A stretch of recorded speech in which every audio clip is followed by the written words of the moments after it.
Bom, Joaquim, você é um dos homens que abriu o esclarecimento do Supremo, primeiro com o seu projeto na GV do Supremo em números, que é super importante, e depois com a criação do Supra, o Supremo Interpretado, que trabalhamos juntos nesse projeto. E a questão que eu queria colocar é o seguinte: eu estou aqui encantado com as visões, porque nós temos real filosofia com o Tércio, real politique com o Jobim, e agora o pé na terra com você. Então, eu acho que essa combinação é fantástica. Eu diria o seguinte: eu tenho enorme apreço pelo Supremo, pelo seguinte: trabalhando na área criminal, eu sei que a melhor chance para uma pessoa no Brasil é ir ao Supremo, porque os tribunais estaduais e o próprio STJ frequentemente são injustos e o Supremo resolve de uma maneira bacana, o que gerou um absurdo de processos e de trabalho para os ministros. Então, a questão que eu queria formular para você explorar eventualmente é a seguinte: uma das grandes dificuldades da justiça é a passagem de uma sociedade individualista, atomística, para uma sociedade de massas. E o problema da justiça não é só no Brasil, é igual na França, na Itália, talvez um pouco em Portugal, embora seja diferente nos Estados Unidos e na Inglaterra. E essa questão da distribuição que você falou é muito chocante. Porque, por exemplo, no Tribunal de Justiça de São Paulo, você sabe que tem uma Câmara que absolve e outra que condena. Por outro lado, quando o STJ muda a decisão, eles não cumprem. Eles resolvem insistir na mesma decisão. Isso, em matéria de dinheiro, já é complicado. Agora, em matéria criminal, é um absurdo. Por outro lado, a gente vê que o Supremo, embora seja indispensável, eu acho, em matéria de habeas corpus, que sempre foi o guardião da liberdade no Brasil, eu diria que é totalmente inconveniente deixar nas mãos do Supremo o julgamento originário da questão penal. O Supremo não foi formado para isso, não tem mais o que fazer do que ficar fazendo instrução de processo. Embora uma decisão sobre o presidente da República deveria, obviamente, poder ser objeto de um recurso para o Supremo. Mas é muito diferente você conduzir, instruir, julgar uma questão originária do que julgar o recurso. Então, eu diria que algumas questões pontuais, assim, que são muito importantes, mas que dependeriam um pouco de uma mudança, de que você realmente tenha o precedente, cumpra o precedente. Não pode mais haver esse federalismo judiciário em que cada estado da federação entende de uma maneira, cada juiz acha que ele é dono do sistema, e até você conseguir corrigir essas idiosincrasias, eventualmente, leva anos e sobrecarrega os tribunais superiores. São algumas questões só para provocar mais ainda o debate. A gente tem aí, Eduardo, dois problemas aqui, três aqui, que você falou. Eu trouxe até aqui, que é o que eu ia mostrar, o relatório nosso. Depois eu mando para vocês. Nos últimos anos, o Supremo Criminal cresce mais do que o Supremo, vamos dizer, outro. Então, é como se você tivesse uma metástase criminal que está crescendo mais do que o Supremo normal. Nessa metástase criminal, quem cresce mais é o habeas corpus. Então, se você vê a tendência do Supremo, o crescimento do Supremo, hoje em dia, é o crescimento do habeas corpus. Primeiro ponto, está aqui tudo. Segundo, o habeas corpus concedido, ele e tem o não concedido. O não concedido é julgado 30% mais rápido do que o concedido. Ou seja, concedido o habeas corpus, o camarada não faz mais pressão para decisão, porque conseguiu aquilo. Então, o concessivo é mais demorado do que o não concessivo. Então é o seguinte, a liminar. Liminar. Depois, 70% das ações que chegam ao Supremo não é MP, não é isso, não é aquilo, nem nada. Vem via advogados.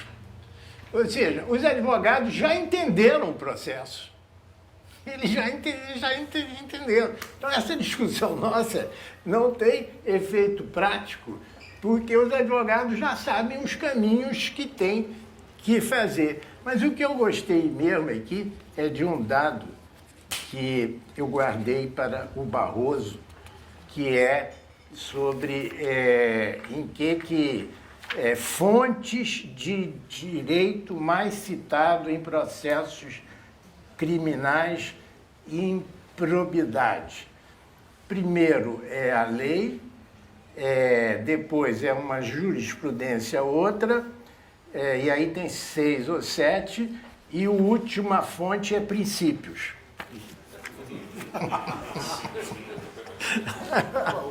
A última fonte é princípios. Eu vou mandar para ele aqui desse negócio.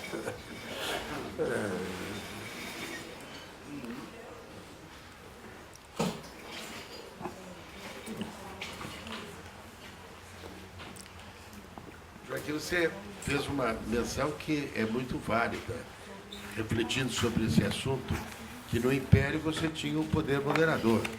E o poder moderador tinha esta função também de gerar a harmonia entre os poderes. E o imperador também decidia com base no Conselho de Estado. E o Conselho de Estado era também uma instância equilibradora dessas coisas. A República, no seu início, começou muito atropelada porque não tinha um poder moderador. O livro do Lessa é muito interessante para mostrar que o substitutivo do poder moderador na República Velha foi a política dos governadores, que foi o que equilibrou a luta política. Agora, voltando aqui ao Supremo, eu não vou deixar de citar na área que é a distinção entre a autoridade e o poder. Então, no fundo, a pergunta é a seguinte: atualmente, no exercício das suas funções, não há dúvida que o Supremo exerce o poder. Em que medida o exercício desse poder é também uma construção de autoridade? Porque você disse muito bem, refletindo, a decisão que resolve o problema de hoje e não está atenta ao impacto em relação ao futuro é um desafio da situação. Eu não estou me incomodando com o auxílio moradia. Isso, para mim, é o problema do dia. Eu estou me incomodando como é que ele é tratado lá, porque aí é a forma com que você está estruturando o processo decisório. E isso é a meta-mensagem, é a mensagem de longo prazo. Então, não é outro. Mas, evidentemente, que eu não ia lá sair daqui impune com o ministro Toffoli aqui presente. Né? Ministro, 2 boas notícias para o senhor. O tempo geral do Supremo está reduzindo. Então, é de uns 4 anos para cá. O conjunto dos processos nessa área está reduzindo. Então, é essa que é a meta-mensagem, que é a da estrutura. E eu soube que o Alexandre recebeu, quando entrou, 5.000 processos de estoque. E agora está com 1.700, o que é uma ou seja, é possível. Lembra-se quando se criou o problema da identificação de números do Supremo? O que a gente identificava é o seguinte: a preocupação do juiz era exclusivamente com o caso concreto. Ele não tinha nenhuma visão sobre macro, sobre a gestão do processo judiciário. Não sabiam taxas que a gente criou naquela época de congestionamento e sei lá quatro. Quando começou isso, começa a se verificar então, e já você está dizendo isso, começa a verificar que a conduta em cima do caso individual tem que estar acoplada ao problema macro, à gestão macro do processo. Veja um equívoco. O Supremo criou, como jurisprudência de contenção, a chamada condições de admissibilidade do recurso extraordinário. Ou seja, não queria decidir os recursos extraordinários, então criou as condições de admissibilidade. Só que as condições de admissibilidade viraram um enorme de uma discussão. Então não adiantou absolutamente nada. Porque você criou um novo debate sobre o assunto. Os temas processuais mais recorrentes nos processos criminais não é o mérito. E não são decisões que digam respeito à Constituição. Então, o Supremo Criminal é infraconstitucional. Ele não é constitucional, ele é infra. E os 10 primeiros temas é sobre a competência do Supremo decidir aquele caso. Então é o seguinte, eu posso decidir? Essa que é a questão básica. Agora, isso não existe um consenso nem sobre a gestão do processo decisório. Essa que é o problema. E a jurisprudência comparativa vinculativa, a gente precisa de duas coisas. Primeiro, de uma inteligência artificial sofisticadíssima. Mas eu tenho que enfiar os dados no banco de dados. Para enfiar os dados no banco de dados, eu tenho que ter uma organização do Supremo de como é que ele se organiza a si próprio, o que é uma ementa, qual é o issue, qual é isso, etc. Para você processar. Então, é uma tarefa complicadíssima, porque exigiria não somente uma parte histórica, mas também uma fase de transição. Então, eu acho que a impossibilidade de a gente comparar o conteúdo das decisões do Supremo é o nó górdio. Se isso fosse possível, a matemática, o data science, isso tudo resolve. Mas você não tem uma organização ainda que alimentasse o... Joaquim, esse negócio do habeas corpus precisa lembrar o seguinte. Em 1997, quando eu entrei, havia uma interpretação da Constituição de 88 que o Supremo podia conhecer todos os habeas corpus, inclusive contra decisões de tribunais, contra decisão de juízes, etc. E aí, aquilo estava uma montoeira, o Moreira Alves reclamava que tinha muita coisa, nós estávamos ampliando a competência do habeas corpus, não sei o quê. Aí, eu patrocinei junto ao Congresso uma reforma constitucional para dizer que o Supremo só conhecia habeas corpus de cortes superiores, para diminuir essa possibilidade de você ter habeas corpus contra o Tribunal de Justiça ou o Tribunal Regional Federal. Bem, toda a segunda turma entra um caso, que houve um habeas corpus, houve uma decisão do juiz de direito, um habeas corpus contra a decisão do direito que foi negada pelo Tribunal de Justiça, houve um habeas corpus no Superior Tribunal de Justiça contra aquela decisão, aí depois veio um habeas corpus para o Supremo. Aí eu levantei na segunda turma, que eu participava, o seguinte, olha, com a alteração constitucional que foi feita, a competência do Supremo era habeas corpus contra decisões originárias dos tribunais.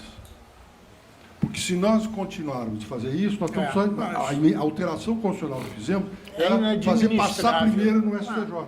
E aí foi para o pleno, e o pleno, não sei o quê, habeas corpus, remote história, heróico, etc. e tal. Aí o que aconteceu? Se admitiu o habeas corpus. Então, a alteração que se fez em 98 meramente determinou, primeiro tem que passar por STJ para depois vir para cá. Mas o que nós estávamos julgando? Estávamos julgando a decisão do juiz de primeiro grau, através desse caminho complicado. A Carmen Lúcia, ela entrou e disse que uma meta dela era de cumprir a pauta. Porque sem você ter a previsibilidade de que a pauta vai ser cumprida, você não sabe quando o seu processo vai ser julgado, se vai ser julgado. E ela fez esforços para isso. Mas era só que um problema, a pauta era só dela. A pauta era só dele. Começou isso, quer dizer, ela fez esforços. No final, a gente fez o cálculo. Ela só se conseguiu julgar 27% do que era pautado. Então, eu creio que isso, dentro da estratégia do Técio, como esse é muito mais complicado do que uma decisão A, do que uma decisão B. A decisão A, B, o povo está preparado para isso, sabe que a justiça é isso mesmo. O problema é isso.